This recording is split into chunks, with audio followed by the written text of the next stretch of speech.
So this is supposed to be a session with Honeycutt, Kevin Honeycutt, and myself, but I'm not seeing Kevin, and so I didn't want to just let it pass because it turns out last time it was supposed to be earlier this week, and he couldn't make it.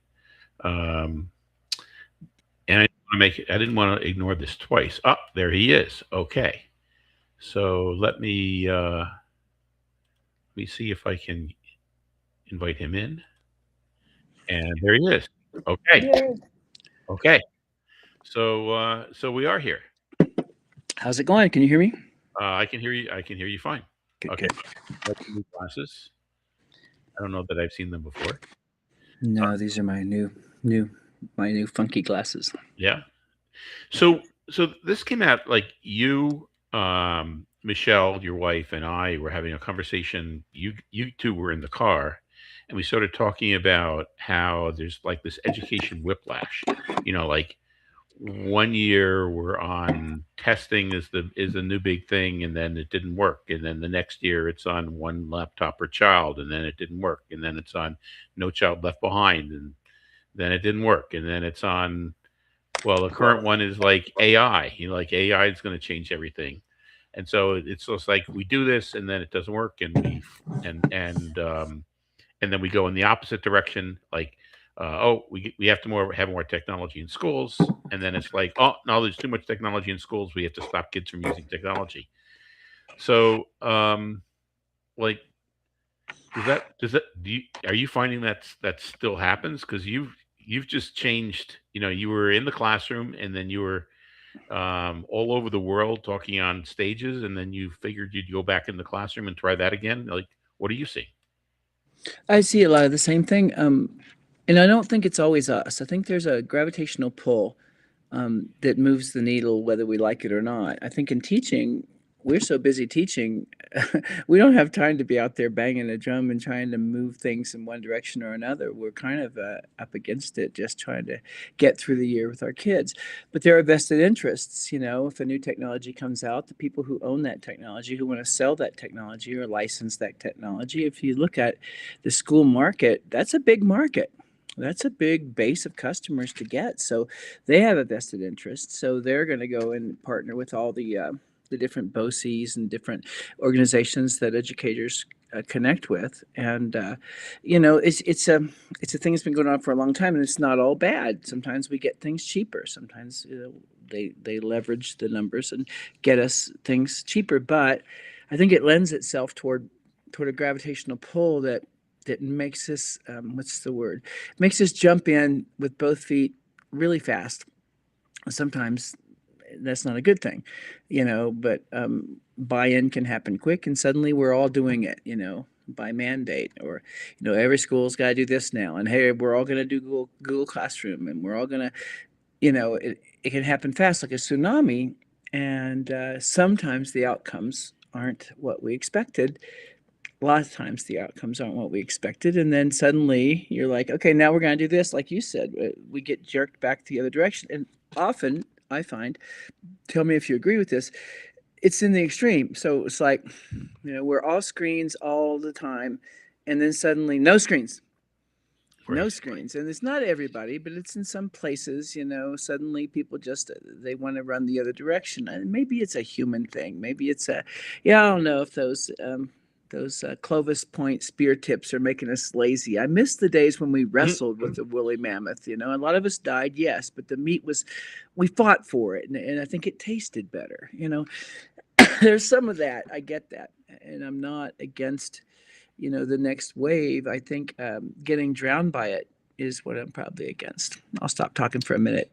No, I mean, to me, you look at like who does this affect, and it affects the students because they're being pulled. Like you have to do math this way now, or you have to learn this way, and then it affects the teachers because the teachers have the lesson plans. They're teaching a certain way, and then all of a sudden it's like, no, you're being measured on this. This is what you have to do.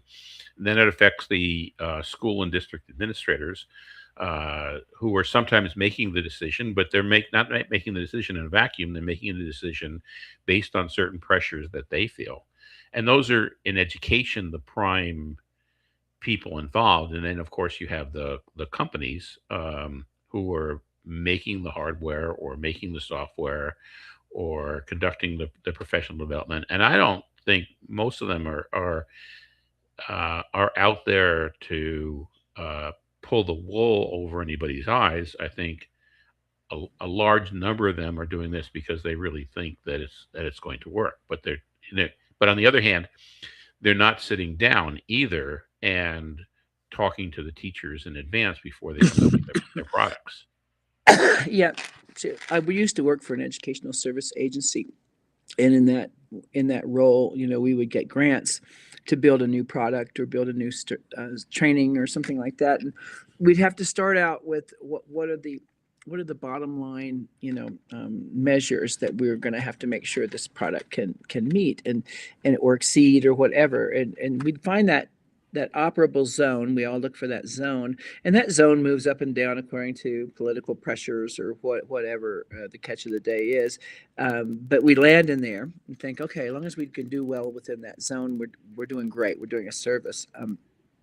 So I kind of get the whole ecosystem of this thing. What I'm tired of, and I think right now, I think it's exacerbated by the way, laptops for every kid and all these things. They came along and they had, you know, what's the word? They had some gravitas. They had some size, some oomph, some flair, some impact.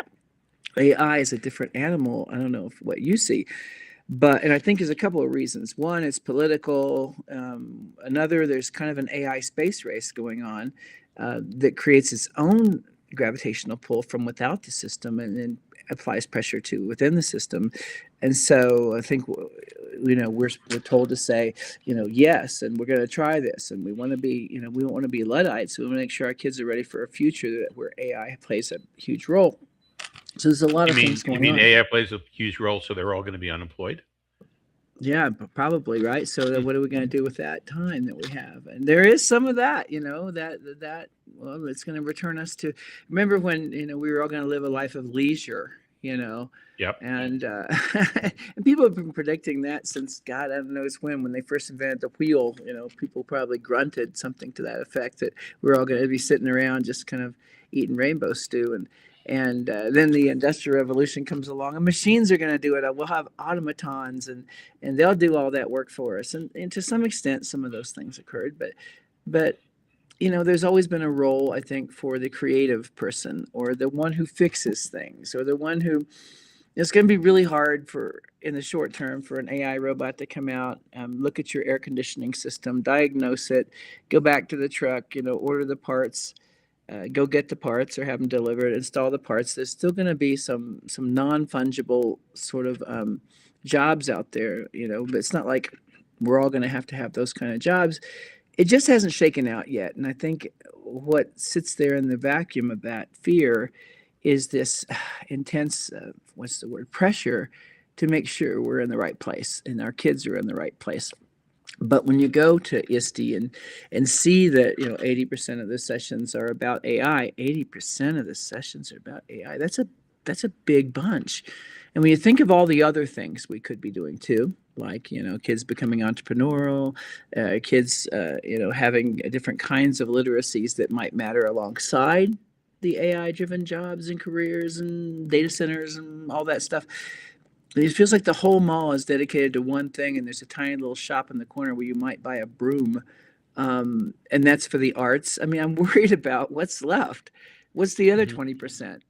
Part of it should be going out and talk to you some about this. Where are the conversations that are coming from the districts where they've been told no more iPads, no more laptops? We're going to go back to reading and writing and the fundamentals, which we've heard a lot of times. But really, honestly, they got to go back to those places. So what are we going to do in those places? And how do you advocate for what I say is a tradigital education? Tradigital education. And what I'm saying there is a balanced education. A lot of my lessons start on a screen, and then the lid shuts, and we get out tools and we build a spacecraft, then the lid opens, and then we look at ways to extend what we've built and add robotics and circuitry and STEM and STEAM pieces. Then we close the screen again, and so it's not open the whole time, not driving everything we do. One of the things I like to do, I get to the end of a unit like fashion design where the kids have drawn on my, my draw tables, and this room is interesting, Mitch, because I've got, if you look around, I've got a potter's wheel over here, and I'm getting another one coming in. So right near the potter's wheel, when I say tradigital, there'll be a potter's wheel here. There'll be two of these. I'll make this a little bit higher. We'll be using clay, and they'll be touching that stuff like they making clay things like they did in Mesopotamia or, Egypt. And then the same week they might be doing 3D design and 3D print. And the continuum from that to that, I find interesting because everything in between is a lot of stuff. And I want to talk about how do we apply creativity in all those places. How do we And I do think that? one of the things that you're touching on is something that that's surfaced a lot over the last month, which is productive discomfort or productive effort, which we've been trying to avoid discomfort. Um, we've been trying to avoid effort. AI was a way of not having to work hard, right? But that we find that learning takes place when you do have that productive effort, right? Mm-hmm, mm-hmm. Yeah. And and that's what you're touching when you're saying they're going from clay to 3D printing to open the laptop and do something to closing the laptop and building something with cardboard. I want to see how malleable my learners can be. I can't predict the absolute future and get them ready for a perfectly aligned, learning experience that ends them right. What I can do is teach them a skill set, a MacGyver type skill set, where they have skills in lots of places, and wherever they land, they're going to land on their feet. That's something I feel like I can do, and I think a person with the wisdom of age, and there's some miles on these chassis, yours and mine. But one thing I was getting to with the fashion design, I've been doing fashion design with kids since '91, and kids would draw back then. We would draw the human form, then we would draw clothes on there, then we'd make a catalog. Kids would work and vie for the cover of the catalog, and we'd have a big fashion show, and kids would make clothes and walk down a runway, and it was really cool, aligned to life back then. And now what it looks like is we design the clothes, get them all the way done. The kids talk about what they've done. They learn about the industry. We talk about that career pathway. And then at the very end, right in front of the whole class, I take one picture into ChatGPT at a time and say, take this girl's dress, put it on a model on a runway with an audience, and we watch that happen. And it takes the breath out of the room. The kids are like, I'll bet. I'll bet. and here's the cool part. It doesn't pretty them up. I mean, some teachers do that. We pretty stuff up before we put it because we want our classroom to be Pinterest perfect. And we try to improve upon authentic student work. This didn't do that. This didn't make it better than it was. It did put it on a model and it looked legit. And what I'm calling that is the AI finish line. So Right. we get to the finish line, then we look into the future and we say, this what might be what it looks like if you were the designer and your clothes were, in New York's Fashion Week. And they just, man, they think big thoughts. And so what I've given them is a look down the road, and I've used AI as a co-pilot, used it as a partner, but not as the director, not as the teacher. I've been talking about this, that I think as educators, AI should be a student teacher. Think about it. A really smart person that has a whole lot of basic stuff and can do a lot, but doesn't have any classroom experience at all yet. No human experience. So what we got to do is we got to treat it like a student teacher and say, I need you. And by the way, we have our student teachers do a lot of grunt work, a lot of that work that they need to pay their dues and build some lesson plans and build some rubrics and do some of that sweat stuff that I'm doing in the classroom right now, getting things set up for the year. And that's okay. But when you've got it building, front facing, people facing, parent facing, student facing work, I think it's important that we're partners with it. In the old days, if you brought a movie to school, you had to say, sign off on, you watched it all at home and you know there's nothing in it kids shouldn't see. So when we get to that point where we totally trust the AI to build the lesson plan, to build the thing the kids and parents are going to touch, I think we better look at it and find out how it came out. How did our prompt do? I think there should be a lot more breakout sessions on the art of prompts, the art of prompts and getting good at that. I feel like we never were taught the art of Googling, and we got bad stuff because we didn't ask the question right. And so, still working with algorithms, but I'm not sure we're focused on that very important beginning step of what do you want? Because isn't that important? Isn't that metacognition to think about what you want? You know. Anyway, I've rambled on. Yeah, I mean, as you're talking, I mean, there's so many thoughts. One was how you're bringing the kids up to be able to survive or thrive in many conditions, not to be experts in any one thing, which is really what being human is all about, Right. um, and gives them a foundation where they can move in, no matter what happens. So that's like a key thing to me. Another thing you brought up was pressure, the pressure of the teacher to conform, or the pressure of the kids to get a grade. And my field is around mindsets and shifting mindsets. And as soon as you start talking about pressure, or as soon as you start feeling pressure, you're losing your ability to be resourceful. And so when you've lost your ability to be resourceful, then the world becomes binary. It's black or it's white, it's good or it's bad. And so we latch on to whatever it is that we think is the answer, and we go whole body on that answer. And because we're so blind to the things that might go wrong, or the nuances, that we're so positive that it's going to be the right answer, and the first time that something doesn't, it's like, oh, this thing was an object failure. Something, I really knew that this was going to fail, and then we go in the exact opposite direction. So those were some of the thoughts that I was thinking as you were talking Mm-hmm. about how you're preparing kids to be flexible, resourceful, think on their feet, the basic knowledge that they need, and also the more general ability to, for metacognition, is like, well, what do I really want? You're a tennis player, and I think about tennis as Not a good one. well. Not a good one. You know enough to be dangerous, and but here's the thing: is just to play tennis, you have to have skill sets, and that's muscle memory, and that's all kinds of different awareness level things about what to do when it's your turn. But the biggest thing I think is that you're standing there holding your racket in the best place you can be for the person on the other side of the net who's going to send it somewhere. And the closer you are to where they're going to send it, the fewer steps you take to volley the ball back over the net. Right. So being ready for what you have to do when the ball is coming toward you is what we're talking about here. Being ready for Well, and whatever I'll happens. and I'll actually say it's not.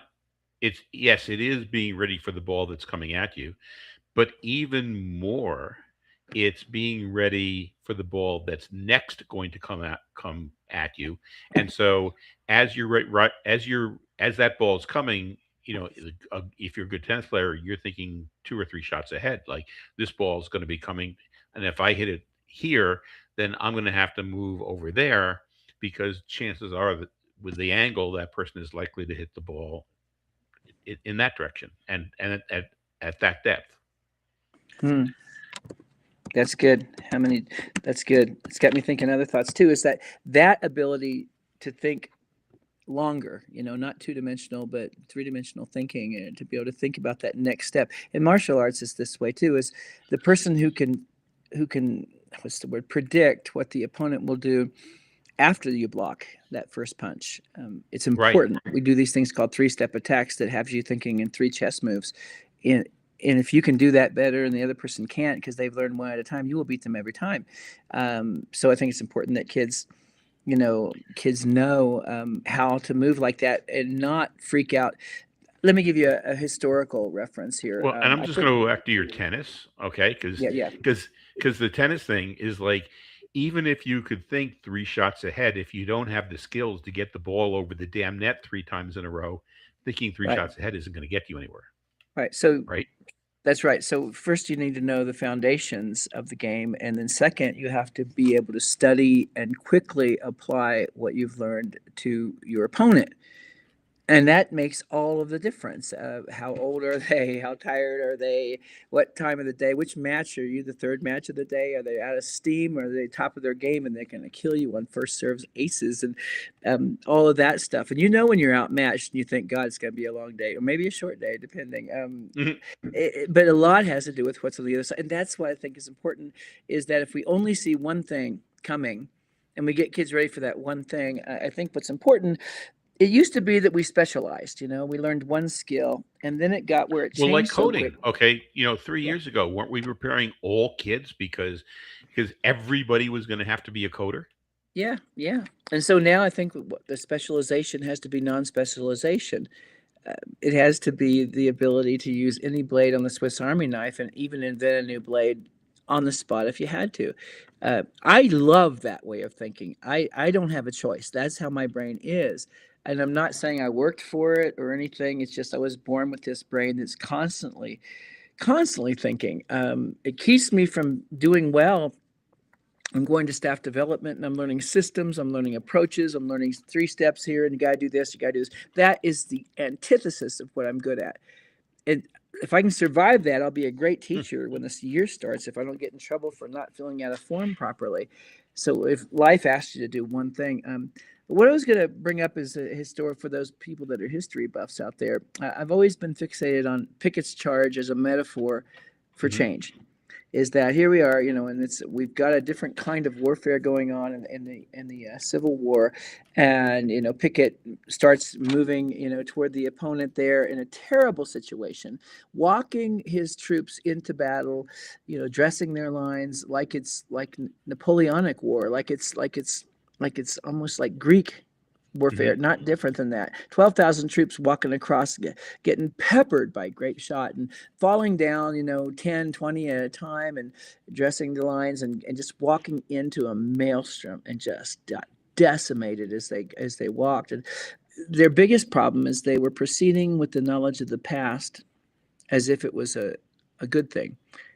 And Pickett lost all of those troops because he was stuck in a straitjacket of the past. So I'm not saying we shouldn't learn. What I'm saying is let's pretend that they were all taught a new way to fight and maybe walk twice as fast. And maybe 10% fewer died. Still a lot died.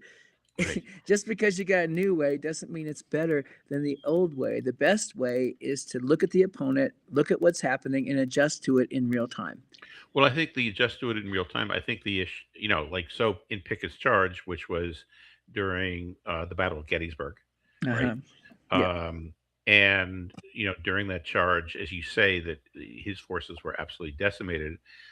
What was supposed to happen was that there was another, I don't know the size, brigade, company, whatever, that were going around the Union fighters and were going to attack from the other side. And so he was going to have a clear way of kind of a pincher attack, one group from one side, him from the other side, and that other group never made it. And so in imperfect information and then the inability to react, it's like, oh my gosh, we're sustaining all this extra fire. Maybe that other group didn't make it. Maybe we need to change our strategy. They weren't able to change. Right. Right. And not that I'm in favor of Pickett because he was on the Confederate, Right. side. Right. So that's one of the big reasons why the Union Army was succeeded in Gettysburg is we were able to stop that. Well, they say, Shelby Foote is one of my favorite historians, and I read his stuff. I just love the way he brings history to life. And he talks about this, and that's what kind of got it to my brain is that, Pickett never forgave Lee, and Lee said, it was my fault. I'm sorry. He fell on his sword, and he knew it was a lost cause. Not just that, but just a waste of human life. And Right. but I can't help but see parallels with the Revolutionary War and the way, the British redcoats were walking in straight lines, looking very, very professional, while, these colonial soldiers were shooting soldiers. I'm saying roughly, shooting with squirrel guns from tree lines. It must have looked like Hmm. being in the rainforest, being Right. attacked by animals, and they probably they scoffed, but while they died, by the way. So there's something to being pliable and ready to adapt and not being married to history. There's something to that. But whenever I see an all in moment, it scares me because we were all Right. in with the Titanic. We were all in with hubris that we couldn't sink that ship and that nothing could sink it. And so the lesson of history is that whenever we're all in and we cross a hubris line, and I see a lot of that, accidental or whatever. I don't think anyone means to do anything, but I think that we have to go back and find a little bit of that pendulum and pull it back towards center. I think it behooves us in education not to ride that. If you think of a clock, ride that pendulum. That's what's causing the whiplash that we talk about, is when you were riding it and the wind's blowing through our hair or what's left of our hair. Hmm. And we're thinking, God, I've taken this ride so many times. And you get to be an older teacher and they're bringing the new thing and you're thinking, oh God, here's the new pendulum swing. The next new And, thing. How and we long is this get going to last? Right. and we don't mean to, but we get cynical because how many cycles of pendulum swing have we seen? Just once, if we'd land in the middle and look, consider both sides, both extremes of the swing. Go ahead, apply any of those, but bring them back to the middle where we apply them. So we have to call the middle something. Common sense.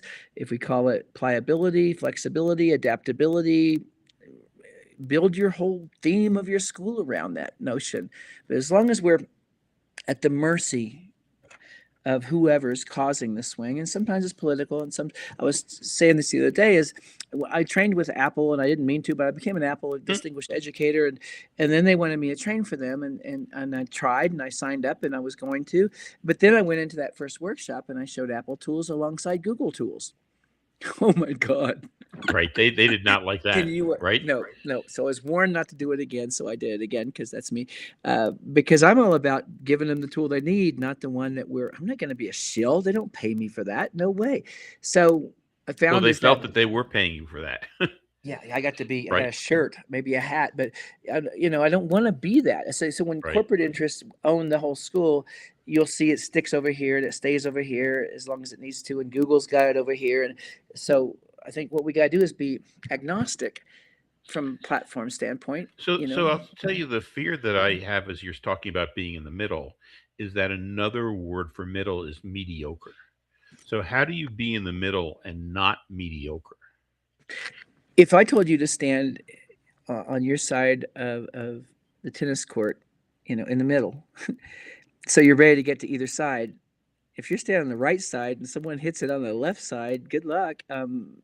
Middle's not such a bad place to be. It depends on what you're doing in the middle. If you're aware, astute, and ready, and you've been taught what to do, you're fine in the middle. In fact, that's the best place to be. We talk in martial arts about the way you stand. Street fighters stand with their feet together, and that's a very bad place to stand because you have no balance. In Hmm. martial arts, people spread their feet out shoulder width apart, so they can lean way back and they can come way forward. They're in the middle. They're in the middle of their stance, waiting to do the extreme when they need to. So I think we have to redefine what the middle is. If the current definition is mediocre, I don't think it has to be that. I think it's different. I think you have to make it a verb rather than a noun. That it's the ready middle maybe or Hmm. something. I don't know exactly the term. I'll ask ChatGPT and it'll come up with something great. Well, Um, centered. You could say you have to be centered. ooh, that's Okay, good. because if you're Centered. centered, yes, you can move to the left, you can move to the right. In tennis, you get a forehand, or you could hit a backhand, or you could. What you don't want to be in no man's land, which is in tennis, which is where you're gonna, uh, where you're least prepared to hit it, but you want to be centered so that you can get to practically anything, right? It might be intentionally centered. Intentionally centered, so there's intention about where you are, Right. and you're ready to react. Yeah, and that no man's land in martial arts, like for instance, if someone kicks you and it hurts you, you don't telegraph that. You don't move to one side or the other because they know right away to hit it to your weak spot again and again and again and again. They see that this is a live thing. You got to be aware and alive, ready. And Right. these kids are going to be out there in the job, in the workforce. Things are going to come along, and suddenly their whole industry. We're dealing with that right now, Yep. exactly now with all this AI stuff coming along. And I think sitting around worrying is not a reaction. It's a sad sort of place to be, but I think the reaction has to be, okay, I see it. I'm studying it. I watched some of the men go down and pick his charge. I think if Mhm. I'm going to do it, I'm going to walk on my belly. I'm going to do the belly crawl and shoot with my rifle and try to survive this thing. I think. So, so again, I'm going to come back to, because we're hitting the middle of the hour, and you know we have students, we have teachers, and we have administrators. And so let's start from an administrative point of view. You have this really need that you can't be left behind in your school or your district. You're feeling the pressure to do the latest thing. How do you stay centered as an administrator? Yep. My metaphor is high beams and low beams. So as they're driving their car, and I think it's important for them to know how to talk about what's in the high beams. So around the corner, a mile and a half up the road, there's 10 mule deer.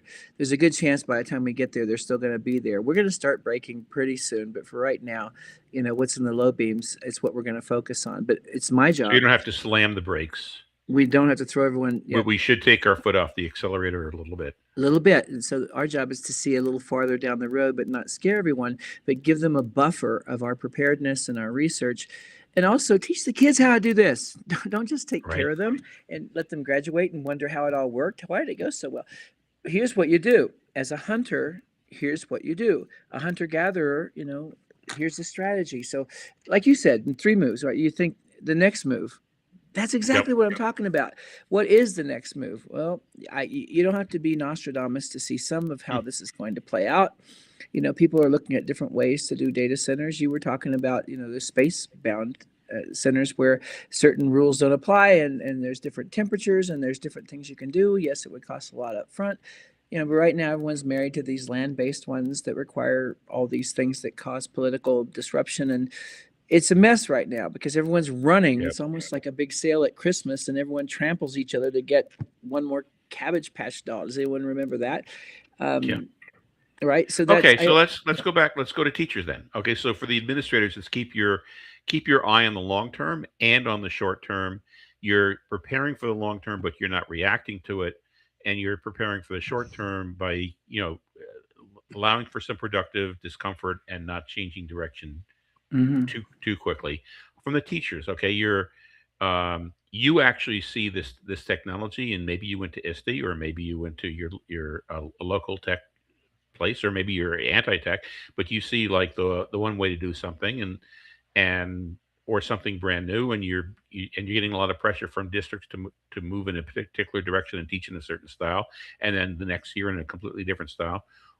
You're going in September or August or September as a teacher. Like, how do you cope with this whiplash? Yeah, I continue to focus on a continuum. So if I'm a driver's ed teacher, I want the kids to know how to apply the brakes in a way that protects everyone in the car but doesn't cause the wreck. I also want them to know how to drive when things aren't and how to be aware of your surroundings so you can react. If I can teach them the right skill sets, whatever the administrator says is coming or the district leadership says, my kids will be ready. My kids will be ready to do well on those tests because we're going to prepare for them, but not exclusively that. Hmm. Again, that would be the problem of teaching one skill to the exclusion of all others. No, I'm going to try to keep them in the middle and let them show how fast they can try to do a new thing without fear. They can jump in So as a and teacher, you're introducing a certain amount of variety. You're coming up with what you feel is right for the kids, and you're doing right by the kids. And yes, you're responding to the pressure of the district and the school to a certain extent, but you're not going necessarily completely changing everything to just do that one thing. yeah, absolutely not, and intentionally throwing a wrinkle in there from time to time just to make sure that my kids are ready. I just want them to think, man, yeah, I feel okay with this. A lot of stuff that from the mind shifting books has really stuck with me too. The I heard application those books were horrible. What are you talking about? They are no, they are good, and we've had such good reaction from the people who've done the training. Is it's done a lot for their profession and a lot for their daily lives, and the work we do with kids on getting out of their mammalian brain, getting out of their lizard brain, and getting up to the prefrontal cortex where they can actually do some great things and play the game well and win in whatever case, if they can get past the fear that locks us in, to just doing what we're used to doing. Hmm. I think about that a lot, and so every time we've done the training online, it has made me a better teacher because I come back to this, still back at that place where I'm working on helping kids regulate those fears and helping them be comfortable, not only comfortable but kind of insatiable about being open to learning new things. Right. You And know, then if you're a and parent, and then if you're a parent, so on the one hand, you hear all this like, well, the kids have to learn AI, so we should be doing a lot of stuff with AI in the school. On the other hand, so you may be reacting and thinking, geez, we should be pushing more AI, or you could be reacting and thinking, wow, AI is ruining the kids' ability to think, so we have to ban AI, or we should be using technology, or we should be banning technology. As a parent, what should you be doing in confronting or handling this whiplash? our Spe- parents, the parents of our school, they really love conversation. They want to be involved in decision making. They want to be a part of it, and I want that. I love that. I love that idea. So first, I think in partnership with the teacher and administration, but the teacher largely, I want to just have an open conversation and say, here's what. Well, before I say that, what do you want? What do you expect? What do you hope your kids are better at because they came to school? What do you wish you had more time to do at home? What can we partner on? And one of those things we can say is, you know, to let kids just raise themselves on a digital playground where no one's on recess duty would be wrong. So to just give them an AI helper or just turn on the assistant, the Gemini assistant in Google Classroom without telling anyone you're going to do it, scares me a bit. I think that a bit. yeah. So if we abdicate our role and say, okay, parents, you're on your own, and we don't even have a conversation about what they might do based on the information we've been given in staff development, we need to help parents. So if they might say, okay, I need to lean on you guys. Can we partner on this? I know you're doing some AI. Can we talk about things we can do? Like right now, I want to start some parent boot camps here at school and meet after school on a certain day and talk about AI possibilities. Not scare everyone. That's not the idea. But here's some possibilities. And along with that training comes there are going to be some times when you're going to have to particularly keep close to that, Hmm. that your opponent is going to put that ball right on the line and he's good at it. And he's going to get that point every time. And so we're going to move your kid a little bit further to the right when they face that opponent and just teach them that to don't marry one way, but marry the fun of being ready to be that Yep. intentionally centered learner who digs pulling it out even though it was hard, you know, That and there's your hoping. productive discomfort again, right? Yes, I want parents to want that, but how can they want it? I always say people support what they've learned to want, and so we kind of got to teach them. Hmm. Why would they want this? Because right now I'm not sure they know what to want. It's a Right. confusing world of information coming at them from every angle.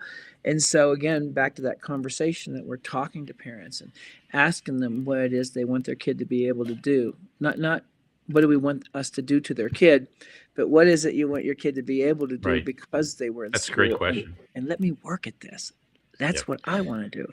So I'm looking at the time, and I know you have to prepare for your son's trip to Montreal.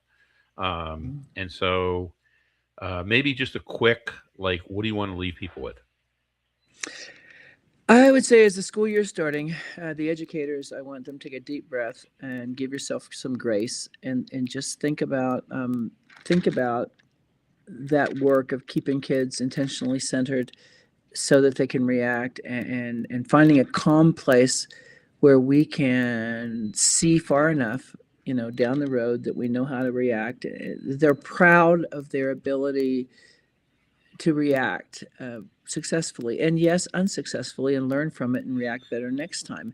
That continuum of of learning and reacting and doing and autopsying failure and making it better next time, to be comfortable with that. So make a place for failure to happen and a place for learning by on that failure to happen, and also just celebrating success and celebrating when they win a match, and set yourself up, show them when you've lost and why.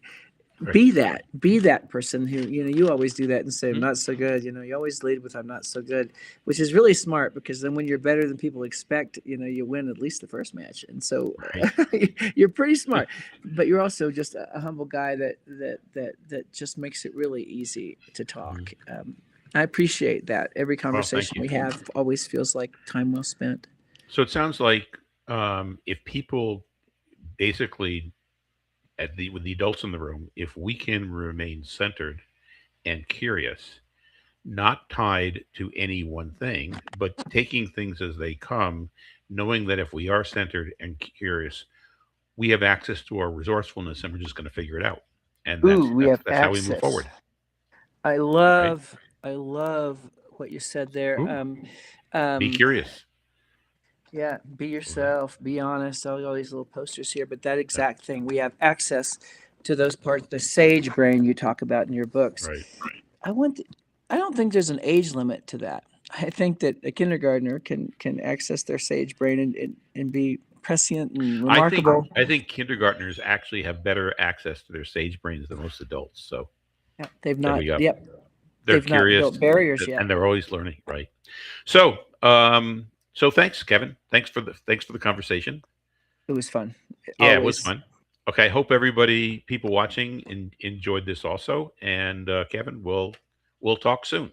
Let's do it again. Yeah, we'll see Okay. you.